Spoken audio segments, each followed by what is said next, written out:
ನಮಸ್ತೆ ಗೆಳೆಯರೇ, ನೀವು ಹೇಗಿದ್ದೀರಾ? ನಿಕಲು ಮಾತೆರ್ಲ ಎಂಚ ಉಳ್ಳರು ದುನಿಪು ಯೂಟ್ಯೂಬ್ ಚಾನಲ್ಗೆ ನಿಮಗೆ ಆತ್ಮೀಯವಾದ ಸ್ವಾಗತ. ಕಳೆದ ವಿಡಿಯೋದಲ್ಲಿ ನಾವು ದೇವಸ್ಥಾನದ ವಿಷಯದ ಬಗ್ಗೆ ಸಾಮಾನ್ಯವಾಗಿ ಬಳಸುವಂತಹ ವಾಕ್ಯಗಳನ್ನು ತುಳುವಲ್ಲಿ ಹೇಗೆ ಹೇಳುವುದು ಅಂತ ಕಲ್ತಿದ್ದೇವೆ ಅಲ್ವಾ? ನೀವೇನಾದರೂ ಉಡುಪಿ, ಮಂಗಳೂರು, ಧರ್ಮಸ್ಥಳದ ಕಡೆ ದೇವಸ್ಥಾನಗಳಿಗೆ ಭೇಟಿ ನೀಡಿದಾಗ ಅಲ್ಲಿನ ಜನರ ಜೊತೆ ಅಥವಾ ಅರ್ಚಕರ ಜೊತೆ ತುಳುವಲ್ಲಿಯೇ ಮಾತನಾಡಿದರೆ ಹೇಗಿರುತ್ತೆ ಅಂತ ಯೋಚಿಸಿ ನೋಡಿ. ಅವರಿಗೂ ಖುಷಿ ಆಗುತ್ತೆ, ನಿಮಗೂ ಒಂಥರ ಹೆಮ್ಮೆ ಅನಿಸುತ್ತೆ ಅಲ್ವಾ?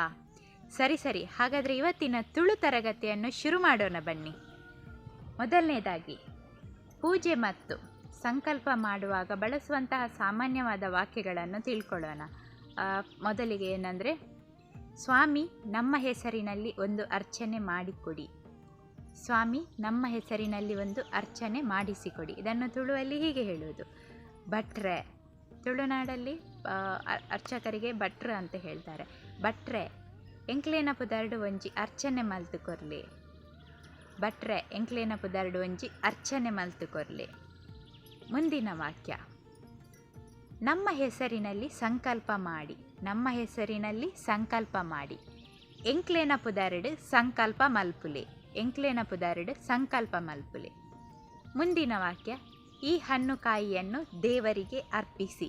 ಈ ಹಣ್ಣು ಕಾಯಿಯನ್ನು ದೇವರಿಗೆ ಅರ್ಪಿಸಿ. ಇದನ್ನು ತುಳುವಲ್ಲಿ ಹೀಗೆ ಹೇಳೋದು. ಈ ಪರ್ಂದು ಬೊಕ್ಕ ತಾರಾಯಿನು ದೇವರೆಗು ದೀಲೆ. ಈ ಪರ್ಂದು ಬೊಕ್ಕ ತಾರಾಯಿನು ದೇವರೆಗು ದೀಲೆ.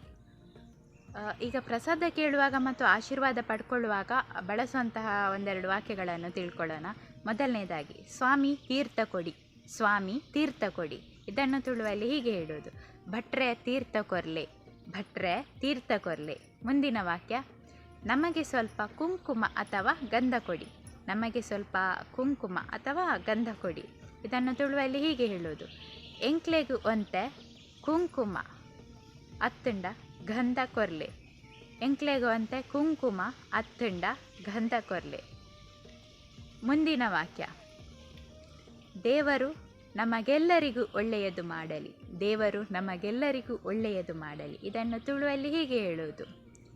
ದೇವರು ಎಂಕ್ಲೇನು ಮಾತೆರೆಗ್ಲ ಎಡ್ಡೆ ಮಲ್ಪಡು. ದೇವರು ಎಂಕ್ಲೇಗು ಮಾತೆರೆಗ್ಲ ಎಡ್ಡೆ ಮಲ್ಪಡು. ಸರ್ವೇ ಜನ ಸುಖಿನೋ ಭವಂತು ಎನ್ನುವಂತಹ ಶಕ್ತಿಯುತವಾದ ಮಾತಿದೆ ಅಲ್ವಾ? ನಾನು ಅನ್ನೋದನ್ನು ಬಿಟ್ಟು ನಾವು ಅಂತ ಬದುಕಿದರೆ ದೇವರ, ಹಿರಿಯರ ಆಶೀರ್ವಾದ ಸದಾ ನಮ್ಮ ಜೊತೆಗೇ ಇರುತ್ತಂತೆ. ಈಗ ದೇವಸ್ಥಾನದ ಬಗ್ಗೆ ಮಾಹಿತಿ ಕೇಳಬೇಕು ಅಂದರೆ ಹೇಗೆ ಕೇಳ್ತೀರಿ? ಮುಂದಿನ ವಾಕ್ಯ ನೋಡೋಣ. ಸ್ವಾಮಿ ವಿಶೇಷ ಪೂಜೆ ಎಷ್ಟು ಗಂಟೆಗೆ ನಡೆಯುತ್ತದೆ? ಸ್ವಾಮಿ ವಿಶೇಷ ಪೂಜೆ ಎಷ್ಟು ಗಂಟೆಗೆ ನಡೆಯುತ್ತದೆ? ಇದನ್ನು ತುಳುವಲ್ಲಿ ಹೀಗೆ ಹೇಳುವುದು. ಭಟ್ರೆ ವಿಶೇಷ ಪೂಜೆ 8 ಗಂಟೆಗೆ ನಡಪುಂಡು. ಭಟ್ರೆ ವಿಶೇಷ ಪೂಜೆ 8 ಗಂಟೆಗೆ ನಡಪುಂಡು. ಮುಂದಿನ ವಾಕ್ಯ, ಈ ದೇವಸ್ಥಾನದ ಇತಿಹಾಸ ಏನು? ಈ ದೇವಸ್ಥಾನದ ಇತಿಹಾಸ ಏನು? ಇದನ್ನು ತುಳುವಲ್ಲಿ ಹೀಗೆ ಹೇಳೋದು. ಈ ದೇವಸ್ಥಾನದ ಇತಿಹಾಸ ಅಥವಾ ಪುರಪ್ಪು ದಾದೆ. ಈ ದೇವಸ್ಥಾನದ ಇತಿಹಾಸ ದಾದೆ. ಮುಂದಿನ ವಾಕ್ಯ, ಇವತ್ತು ಮಧ್ಯಾಹ್ನ ಎಷ್ಟು ಗಂಟೆಯವರೆಗೆ ದೇವಸ್ಥಾನದ ಒಳಗೆ ಪ್ರವೇಶವಿರುತ್ತದೆ? ಇವತ್ತು ಮಧ್ಯಾಹ್ನ ಎಷ್ಟು ಗಂಟೆಯವರೆಗೆ ದೇವಸ್ಥಾನದ ಒಳಗೆ ಪ್ರವೇಶವಿರುತ್ತದೆ? ಇನಿ ಮಧ್ಯಾಹ್ನ 8 ಗಂಟೆ ಮುಟ ದೇವಸ್ಥಾನದ ಉಲೈ ಬಿಡ್ಪೇರು. ಇನಿ ಮಧ್ಯಾಹ್ನ 8 ಗಂಟೆ ಮುಟ ದೇವಸ್ಥಾನದ ಉಲೈ ಬಿಡ್ಪೇರು. ಇವಿಷ್ಟು ನಾವು ದೇವಸ್ಥಾನಗಳಿಗೆ ಭೇಟಿ ನೀಡಿದಾಗ ಬಳಸುವಂತಹ ಸಾಮಾನ್ಯವಾದ ವಾಕ್ಯಗಳು. ಹಾಗೆಯೇ ನಾನು ನಿಮಗೊಂದು ವಿಶೇಷವಾದ ಟಿಪ್ಸ್ ಹೇಳ್ತೇನೆ.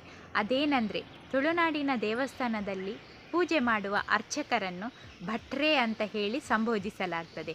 ಹಾಗೆಯೇ ತುಳುನಾಡಿನಲ್ಲಿ ಗೌರವಪೂರ್ವಕವಾಗಿ ಮಾತನಾಡಿಸುವಾಗ ವಾಕ್ಯದ ಕೊನೆಯಲ್ಲಿ ಲೇ ಅನ್ನೋ ಅಕ್ಷರವನ್ನು ಸೇರಿಸಲಾಗ್ತದೆ.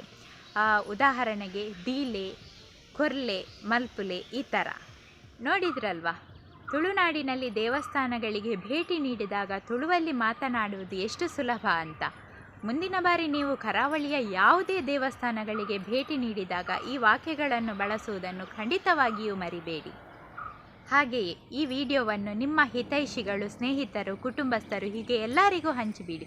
ಅವರು ಕೂಡ ತುಳು ಕಲಿಯೋಕೆ ನೀವು ದಾರಿಯಾಗಿ. ಮತ್ತು ಈ ವಿಷಯದ ಬಗ್ಗೆ ವಿಡಿಯೋ ಬೇಕು ಅಂತ ಹೇಳಿದ ಅಮಿತ್ ನಿಮಗೆ ಇನ್ನೊಮ್ಮೆ ಧನ್ಯವಾದಗಳನ್ನು ಹೇಳೋಕ್ಕೆ ಇಷ್ಟಪಡ್ತೇನೆ.